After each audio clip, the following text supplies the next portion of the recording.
बिलासपुर में स्थित गोविंद सागर झील न सिर्फ शहर की खूबसूरती को चार चांद लगाती है, बल्कि पर्यटन की दृष्टि से भी महत्वपूर्ण होने के साथ साथ स्थानीय लोगों के लिए कम समय में झील से इस पार से उस पार जाने के लिए भी एक बड़ा जरिया है।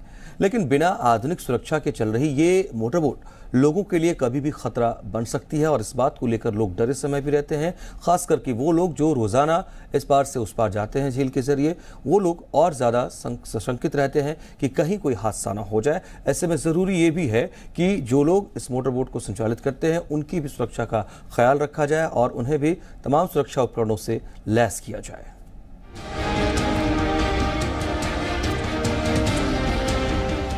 गोविंद सागर झील अपनी खूबसूरती के लिए एक अलग ही पहचान रखती है, लेकिन यही झील कब किसी के लिए काल बन जाती है, ये कई बार देखा गया है।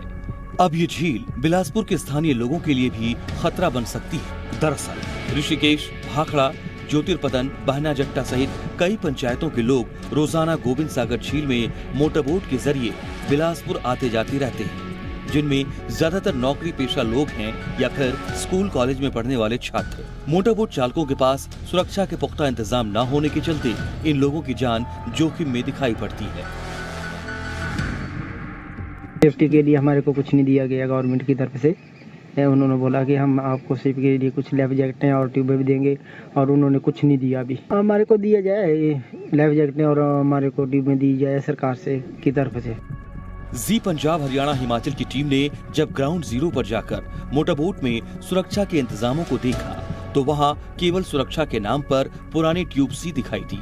वहीं मोटरबोट चालकों का कहना है कि न तो उनके पास लाइफ जैकेट्स हैं और न ही नई ट्यूब्स, जिसके कारण बोट पलटने पर कोई बड़ा हादसा पेश आ सकता है। मोटरबोट चालकों ने प्रशासन और सरकार से सुरक्षा के मद्देनजर कई आधुनिक सुविधाएं देने की मांग की है। हर आदमी को बचाने के लिए सेफ्टी का काम करना चाहिए, जैसे कि बसों में HRTC की भी होती है और दूसरे वायुयान या दूसरी जो संस्थाएं हैं वो काम करती है सेफ्टी का। वैसे ही हमारे इन छोटे छोटे लोगों का जो जिनका छोटा व्यवसाय है, इसकी तरफ भी सरकार को ध्यान देना चाहिए।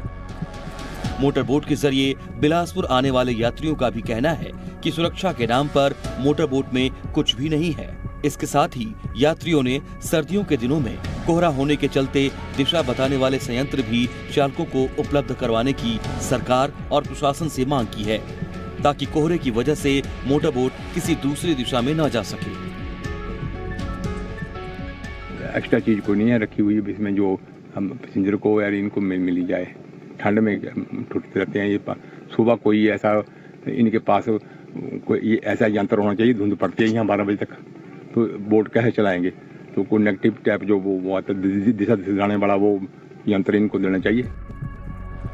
उपायुक्त बिलासपुर पंकज राय ने 10 दिसंबर के बाद तुरंत मोटरबोट चालकों के साथ बैठक कर उन्हें सुरक्षा के मद्देनजर आधुनिक सुविधाएं उपलब्ध कराने की बात कही। साथ ही पंकज राय का कहना है कि गोविंद सागर झील पर बने नए ब्रिज के चलते यहां साल भर काफी संख्या में पर्यटकों की आवाजाही इस ब्रिज से ही होगी, तो पर्यटन को बढ़ावा देने के मद्देनजर इन मोटरबोट्स को प्रमोट किया जाएगा, जिससे मोटरबोट चालकों की आमदनी को भी बढ़ाया जा सके।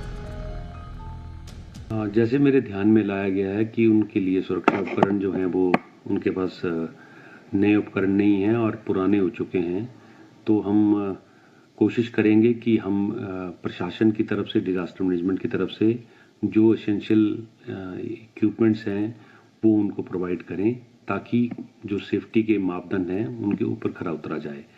मैं अभी 10 तारीख के बाद इनसे मीटिंग भी करने वाला हूँ। हैरानी की बात है कि जिस झील से होकर मोटरबोट के जरिए रोजाना सैकड़ों यात्री गुजरते हैं, उन मोटरबोट में सुरक्षा के लिहाज से इंतजाम नाम मात्र है। रोजाना सैकड़ों लोग अपनी जान जोखिम में डालकर ये सफर तय करने को मजबूर हैं, लेकिन अब तक प्रशासन का इस ओर ध्यान नहीं गया। विजय भारद्वाज, जी मीडिया, बिलासपुर।